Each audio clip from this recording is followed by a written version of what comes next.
अमित उम्र में 60 का हो चुका था। पहली पत्नी की मौत के बाद अकेलापन उसे अंदर से खा रहा था।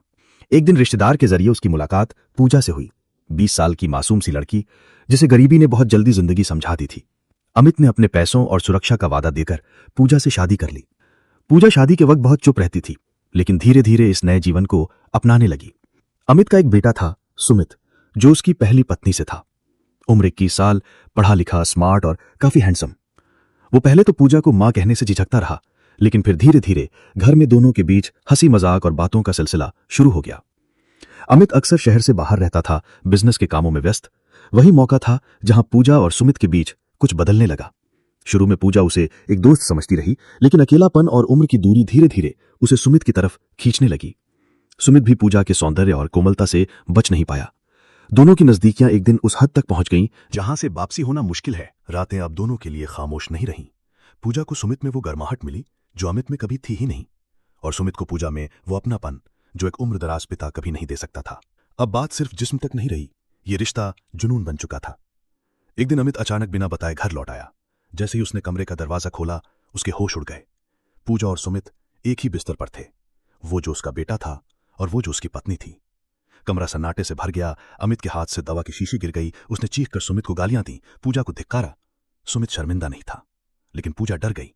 अब दोनों जानते थे कि अगर अमित जिंदा रहा तो न सिर्फ उनका रिश्ता उजागर होगा, बल्कि जिंदगी जेल में सड़ जाएगी। अगले ही दिन से पूजा ने सुमित को उकसाना शुरू कर दिया। तुम्हारे पापा को कुछ हो गया तो कौन पूछेगा? वैसे भी वो अब जीते नहीं, बस सांस ले रहे हैं। क्या तुम मुझसे प्यार नहीं करते? सुमित पहले थोड़ा हिचकिचाया, लेकिन आखिरकार उसकी मोहब्बत ने उसे अंधा कर दिया। उन्होंने प्लान बनाया, अमित की दवा में जहर मिलाना। धीरे धीरे शरीर कमजोर होता जाएगा और मौत को हार्ट अटैक कहकर निपटा देंगे। एक दिन अमित को दवा दी गई, जहर मिलाकर। आधी रात को जब उसके शरीर में ऐंठन शुरू हुई, सुमित खामोशी से देखता रहा। अमित तड़पता रहा और पूजा ने तकिया उठाकर उसके मुंह पर रख दिया। अगले दिन सबके सामने यही कहा गया कि दिल का दौरा पड़ा। किसी को शक नहीं हुआ। अंतिम संस्कार कर दिया गया। सुमित और पूजा ने अब खुलकर जीना शुरू कर दिया। साथ रहना, घूमना, हंसना, जैसे कुछ हुआ ही नहीं। लेकिन उन्हें नहीं पता था, अपराध जितना मीठा लगता है, उतना ही धीमा जहर बनकर लौटता है। अमित की मौत के बाद पूजा और सुमित ने चैन की सांस ली। घर अब पूरी तरह उनके कब्जे में था और जिंदगी पहले से कहीं ज्यादा रंगीन लगने लगी थी। लेकिन एक हफ्ता भी नहीं बीता था कि एक वकील ने घर पर दस्तक दी। वो अमित की वसीयत लेकर आया था। वसीयत में लिखा था कि मेरी संपत्ति का 75% हिस्सा मेरे बेटे सुमित को मिलेगा और 25% पूजा को। अगर मेरी मृत्यु संदिग्ध हालातों में हो तो मेरी सारी संपत्ति मेरे ट्रस्ट में चली जाए। पूजा का चेहरा फक हो गया। मतलब अगर किसी ने शक भी किया तो सब चला जाएगा? बोला, वो नहीं होने देंगे, हम सतर्क हैं। लेकिन पूजा सिर्फ 25% पर नहीं मानने वाली थी। रात के अंधेरे में जब सुमित सो रहा था, पूजा ने उसकी मोबाइल में छुपे सारे चैट्स पढ़े। सुमित अब किसी और लड़की से बातें कर रहा था, एक नई लड़की, और शायद एक नई जिंदगी। पूजा को गुस्सा आया। उसके अंदर अब प्यार नहीं, कब्जा और कंट्रोल था। पूजा सोचती है, पहले अमित को मारा ताकि सुमित को पा सकूं, अब सुमित को हटाना होगा ताकि सब कुछ मेरा हो सके।